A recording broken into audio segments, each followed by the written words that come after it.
girl Naya. I wanted to share some advice and tips on how to become a DJ, being a DJ, and just some questions that you guys always ask me all the time. So I hope this helps you with whatever questions you have, and if you have more questions, comment below and I'll make another video. First question is, how do you get started with DJing? My answer is to get a controller. Start off with a controller. They cost anywhere from $200 to $500. My favorite one is called DDJ SR2. That is my go-to, but any controller works. I'll put a list in the bio of just like some options.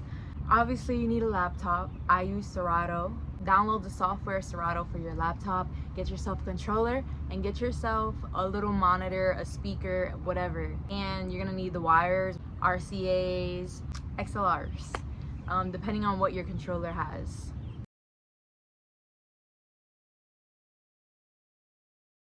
This is a DDJ SR2. This is my go-to. Get yourself a controller that fits in your budget. The controller looks like this. Like the controllers I would advise you guys to get has these, a wheel obviously, and a mixer. You can also go on like Craigslist or Facebook Marketplace and find yourself a used one. Now, like I said before, the wires. This is the RCAs, the red and the white one, and then these are XLRs.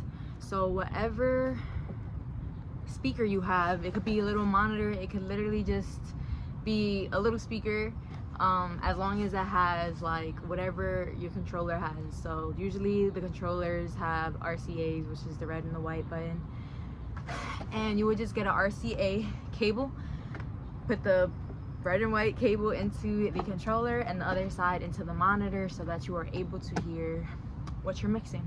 Something else you really should know, I recommend a controller to start off because you have to practice your transitions. As a DJ, you have to know how to transition.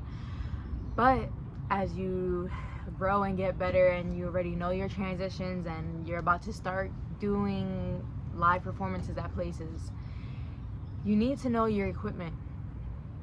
So there's CDJs, and CDJs are the main equipment that you will find in every club around the world.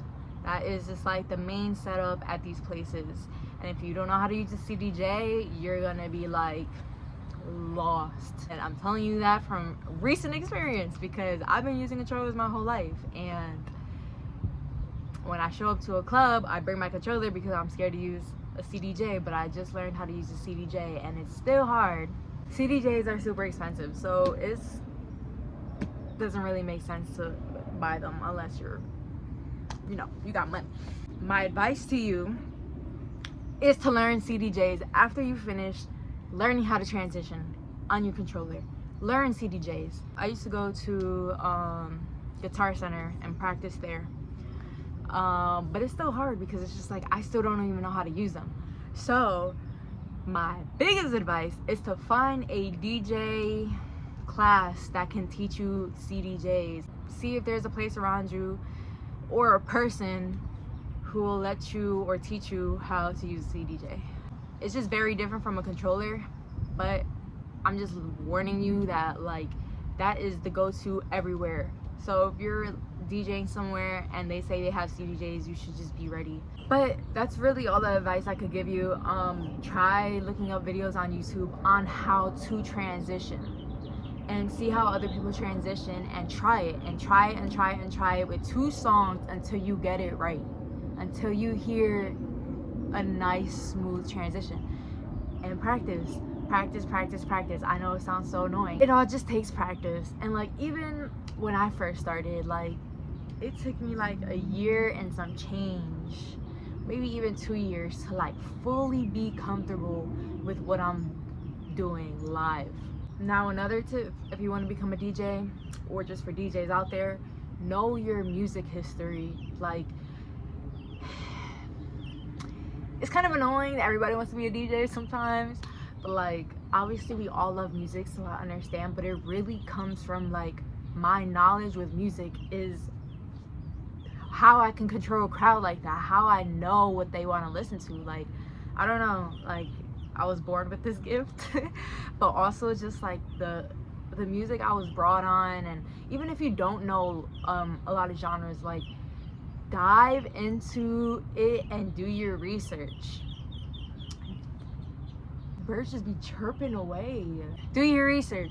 Go on Spotify or Apple Music, whatever you use. Spotify all day. And search up top hits 2020 or top best 90s hip hop music. And I don't know, like do good research.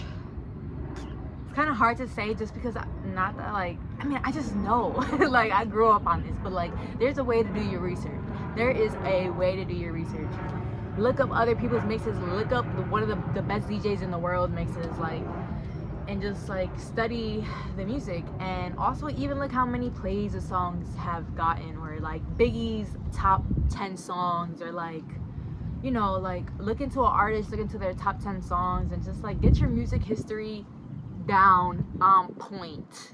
And also just your music from now, like what's popping right now, or what's a banger that from back in the days that you listened to growing up that nobody remembers that you're gonna drop at a set. Like that's like the best feeling ever, if I'm being honest, is dropping music that people don't remember, because I have that shit in my Serato. Where do you get your music from? There's these things called DJ pools. People download music from DJ pools.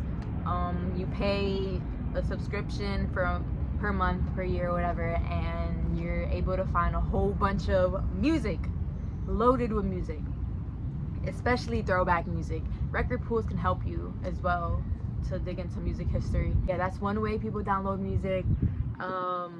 If I'm being honest, a lot of the music that I play sometimes, especially if it just drops, it's not gonna be in these DJ pools, which suck. So however you get your music, just get the music. How to put yourself out there as a DJ. So this is very, very hard. Especially since I've been doing this for a very long time, it's still hard. My best advice is to reach out. I still to this day go to clubs or places that I want to DJ and try and speak to the manager. Reach out, DMs, that's one way. It doesn't work all the time. Most of the time, your work speaks for itself. That's how I always get booked. My work speaking for itself. But like if you're a new DJ and you're really trying to make it out, like somebody just has to give you that one chance. So keep striving for it. Post your mixes. Post. That's all you really gotta do nowadays, is just post consistently.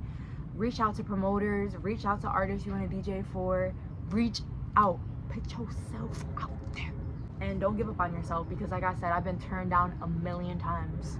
Till this day, I still get turned down. Another way is throw your own parties. That's how I started DJing. When I first started DJing, nobody was booking me. I started something called Electric Vibes, and I DJ'd the whole thing. I got people to perform, and I DJ'd all the songs that I loved and that everybody fucked with. So, and that's how a lot of people are doing it still nowadays. It's like they throw their own parties, they put their own lineup on there, they put themselves on there, and it's not that much to throw a party. It really isn't. Build up your fan base, build up your crowd. Guys, TikTok is such a gateway. Like, get your foot in there, post videos in there, build up your fan base, build up a crowd, invite your friends, throw a party, throw a banger.